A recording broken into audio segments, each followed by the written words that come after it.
dont il était chargé. Je pense que la stature qu'il avait se confirme par tout ce qui a été écrit hier dans la presse internationale. Là, c'est vrai que la presse internationale a accordé beaucoup de dossiers et d'articles Oui. sur Omar Suleiman. La presse égyptienne un petit peu moins, car Omar Suleiman représente l'ancien régime et aujourd'hui on est en train d'essayer de construire une nouvelle Égypte. Alors c'est un homme aussi qui s'était présenté aux élections présidentielles. Là aussi on a entendu beaucoup de rumeurs. C'est le candidat du Conseil suprême des forces armées. Il est là pour un jeu stratégique, et puis finalement il a été écarté de cette course à la présidentielle. Et après, disparition totale, on n'a plus entendu parler de cet homme, aucune déclaration à la télévision, ni même de la part de ses collaborateurs. À ce moment-là, est-ce que Suleiman essayait vraiment de faire un retour sur la scène politique? Je pense qu'il ne faut pas vraiment maximiser les choses. Je crois savoir qu'il a commencé à avoir des problèmes de santé, même avant de se présenter. Il aurait perdu apparemment un peu plus de 15 kilos. Je ne sais pas si c'était nerveux, psychique, etc. Mais il avait fait des tests en Égypte, on ne savait pas ce qu'il avait. C'est pour ça qu'on lui a conseillé de partir à l'étranger. Donc il a souffert de quelque chose. Quoi? Je ne sais pas. Mais il avait des problèmes. Donc il a eu des problèmes de santé. Disons durant cette dernière année. Alors justement, ces problèmes de santé de Suleiman, on n'avait jamais entendu parler. On l'a su comme ça le jour de sa mort, qu'il était aux États-Unis en train de se faire soigner. Mais sa mort reste quand même peut-être un mystère. Alors il y a beaucoup de gens qui commencent on va dire à spéculer, voilà, avec pas mal de thèses. La thèse du complot peut-être de l'assassinat. Certains disent qu'il se trouvait en Syrie et qu'il est mort aux côtés d'officiers syriens, de responsables syriens. C'est vrai que quand on regarde l'histoire, peut-être, il y a énormément de dirigeants arabes et de grandes figures qui sont mortes. Et on a appris des années après qu'elles ont été victimes d'assassinats. Je pense à Yasser Arafat, puisque le dossier a été ouvert récemment, peut-être Gamal Abdel Nasser et encore d'autres.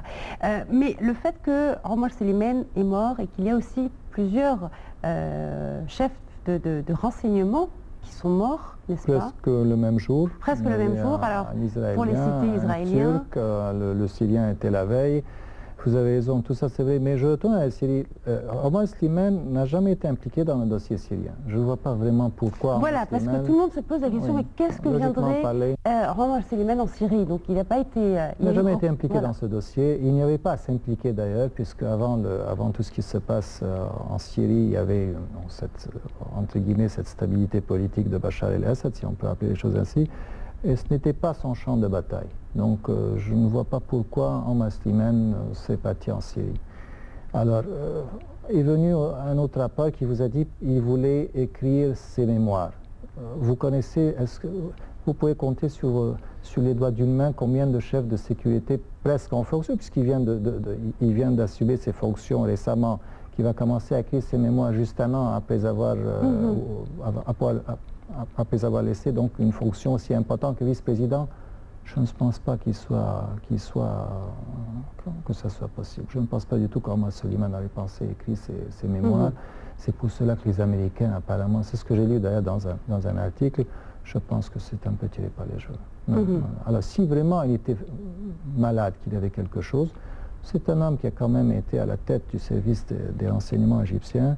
Ce n'est pas un dossier qui va être connu par tout un chacun.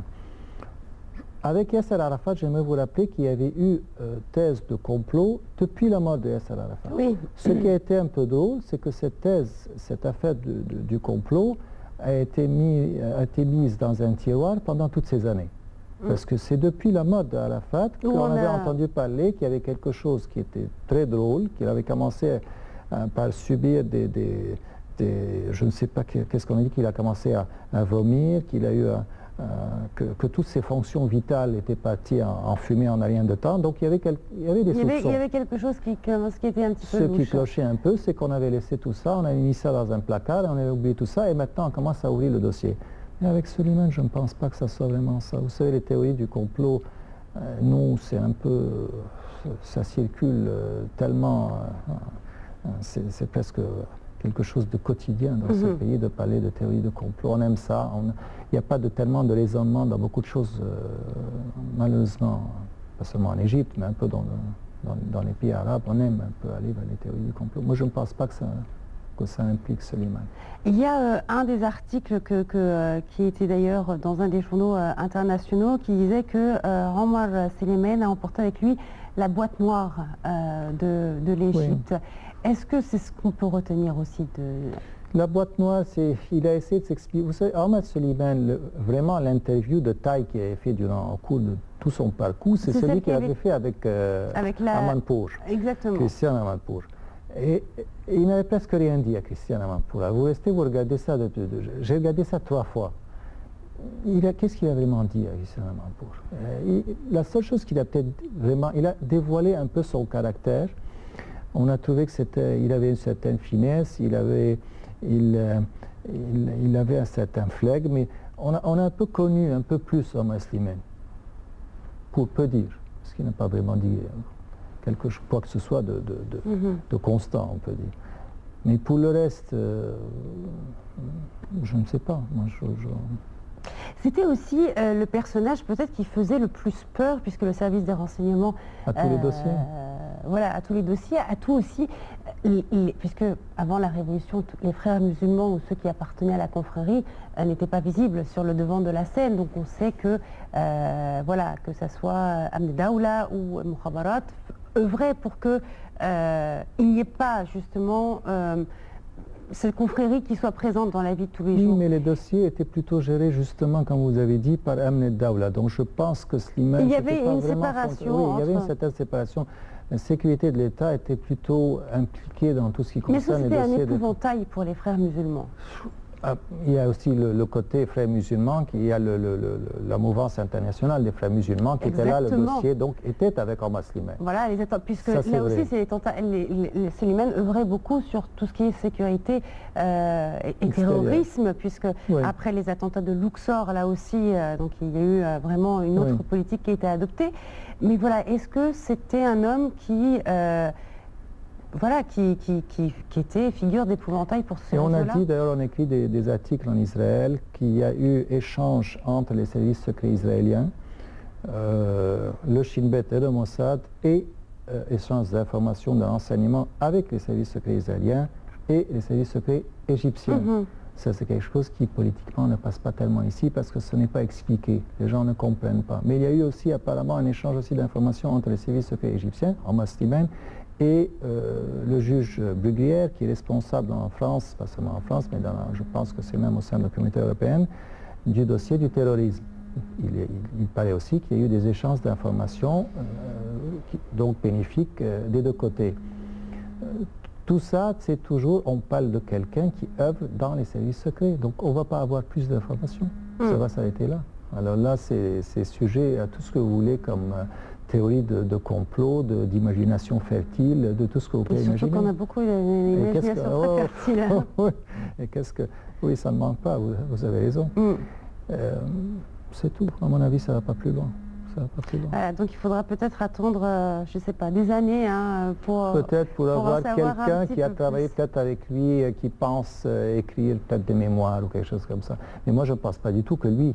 personnellement, il pense surtout maintenant, sur ce timing-là, peut-être que dans un timing un petit peu plus éloigné, on va dire. Un homme qui était juste il y a moins d'un an, il y a quelques mois de là, il s'était présenté pour devenir président de la République. Alors je ne vois pas comment, en même temps, il va penser à écrire ses mémoires en tant que chef de l'enseignement égyptien. Non.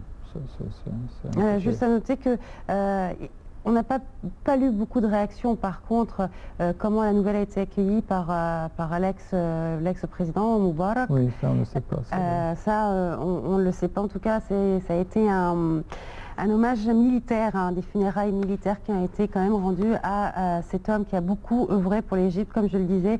Il leur a été aimé par certains, haï par d'autres, mais il restera la figure incontournable peut-être de ce régime de Moubarak. Et je vais encore souligner que le choix de Moubarak d'Omar Suleiman était un choix manifestement pour la vision d'Omar Suleiman. Ça, c'est pas quelqu'un qui l'a connu personnellement. Et ça a commencé par sa vision en ce qui concerne la guerre de l'Irak. Ça, je pense que c'est une information crédible. Donc c'est un homme qui était apparemment excellent dans sa matière. Voilà, un homme qui était donc excellent peut-être à son poste et les dernières paroles, comme je le disais, les derniers mots de Suleiman, dont on se rappellera, ça sera cette annonce oui, du départ de Moubarak. Ça, c'est quelque chose qui va rester dans les annales de l'histoire. Dans les annales de l'histoire, oui. Surtout que ça a été fait, repris sur Internet avec, pareil, l'homme qui était juste derrière encore plus, Omar Suleiman. Oui, oui. Voilà, en tout cas merci beaucoup M. Mihal d'avoir été avec nous, d'avoir abordé ces sujets. On parvient ici au terme de cette édition directe. Je vous souhaite à tous et à toutes un bon ramadan, puisque c'est le début, alors j'espère que ça s'est pas trop vu que la fatigue commençait. En tout cas, excellente suite de programme sur Nile International. Rendez-vous demain à même heure, même endroit pour un nouveau numéro de direct. Très bonne soirée à tous et à toutes.